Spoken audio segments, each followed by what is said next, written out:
মাত্র 2 মিনিটে এরকম মুচমুচে আলুর চপ, তাও আবার আলু সিদ্ধ না করে ও আলু ম্যাশ না করে খুব সহজ পদ্ধতিতে দোকানের মতন বাড়িতেই খুব সহজভাবে বানিয়ে নিন এরকম ফুলকো ফুলকো আলুর চপের রেসিপি। আসসালামু আলাইকুম গাইস, স্বপ্না কিচেনে সবাইকে স্বাগত। আজকে রেসিপি আলু চপ। দেখুন, ফার্স্টে আমি একটি আলুকে নিয়েছি। একটি আলু থেকেই 10-15টা চপ বানিয়ে নিতে পারেন। আপনারা চাইলে আলু এখানে দুটোও নিতে পারেন। দেখুন, আলুর গা থেকে আমি খোসাটা তুলে নিচ্ছি।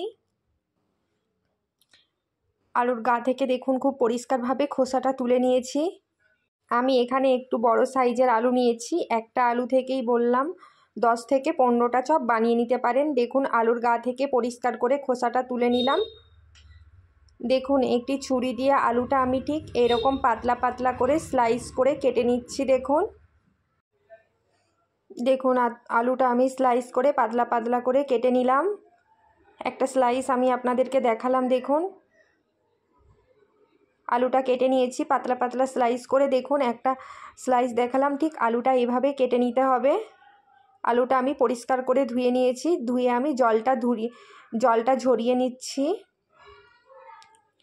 আলুর গা থেকে আমি আগে জল ঝরিয়ে নেব। ততক্ষণ দেখুন, একটি মিক্সার জারের মধ্যে বেসন নিলাম। 4 থেকে 5 টেবিল চামচের মতন আমি বেসন নিয়েছি। বেসনের মধ্যে পরিমাণ মতন লবণ দিলাম, 1/2 টেবিল চামচ লঙ্কা গুঁড়ো, 1/2 টেবিল চামচ ভাজা জিরে গুঁড়ো, 1/2 টেবিল চামচ হলুদ গুঁড়ো, অল্প একটু সোডা দিলাম, চাট মশলা দিয়ে দিলাম 1/2 টেবিল চামচের মতন, ধনিয়া পাতা কোচানো, পেরি পেরি মশলা দিলাম। পেরি পেরি মশলাটা যদি আপনাদের বাড়িতে থাকেন তো দেবেন, না থাকলে নাও দিতে পারেন। কালো জিরে দিয়ে দিলাম 1/2 টেবিল চামচ। সব কিছু উপকরণ আমি হাত দিয়ে খুব ভালোভাবে মাখিয়ে নিচ্ছি। দেখুন, সব কিছু উপকরণকে আগে হাত দিয়ে খুব ভালোভাবে মিশিয়ে নিতে হবে।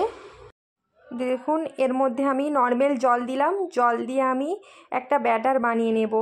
একসাথে কিন্তু জল দেবেন না, ফার্স্টে অল্প একটু জল দিলাম। দেখুন, আর একটু জল প্রয়োজন, তাই আর একটু জল দিলাম, দিয়ে একটি ব্যাটার বানিয়ে নেব। দেখুন, ব্যাটারটা কিন্তু বেশি পাতলা বা বেশি মোটা করবেন না, ব্যাটারটা ঠিক মিডিয়াম রাখবেন। দেখুন, ব্যাটারটা ঠিক এরকম হবে। বেসনের ব্যাটারটা এরকমভাবে ঠিক বানিয়ে নেবেন আপনারাও। দেখুন, এরপর যে আলুটা আমি জল ঝরিয়ে রেখেছিলাম, আলু থেকে কিন্তু সব জল ঝরে গেছে।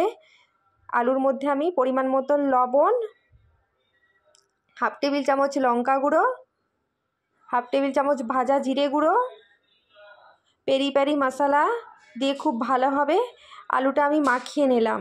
দেখুন, আলুটা হাত দিয়ে আমি খুব ভালোভাবে মাখিয়ে নিচ্ছি, যাতে আলু আর মশলা একসাথে খুব ভালোভাবে মিশে যায়। দেখুন, আলুটা আমি খুব ভালোভাবে মাখিয়ে নিয়েছি। মশলা আর আলু একসাথে কিন্তু খুব ভালোভাবে মিশে গেছে। এরপর দেখুন, যে বেসনের ব্যাটারটা রেডি করে রেখেছিলাম, সেই বেসনের ব্যাটারটার মধ্যে আলু দিয়ে দিলাম। 3টে আলু দিয়ে খুব ভালোভাবে মাখিয়ে নিলাম। দেখুন, বেসনের ব্যাটারের মধ্যে ডুবিয়ে দিলাম। এরপর আগে থেকে কড়াইয়ে আমি তেল গরম করতে দিয়েছিলাম। গরম তেলের মধ্যে বেসনের মধ্যে আলুর ব্যাটারটা ডুবিয়ে তুলে নিলাম। দেখুন, এক্সট্রা বেসনের ব্যাটারটা ঝরিয়ে নেবেন, দিয়ে গরম তেলের মধ্যে ছেড়ে দিলাম। দেখুন,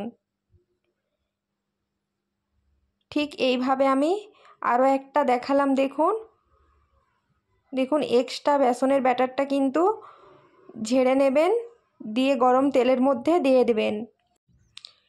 ঠিক দেখুন, এরকম ফুলকো ফুলকো লাল লাল করে আলুর চপগুলো আমি ভেজে নিচ্ছি। দেখুন কতটা ফুলেছে, আর কিন্তু খেতেও খুব ক্রিস্পি হয়েছিল। দেখুন, আমি এভাবে প্রত্যেকটা আলুর চপ ভেজে নিলাম। একটা আলুর চপ আমি ভেঙে দেখালাম। দেখুন কতটা মুচমুচে হয়েছে।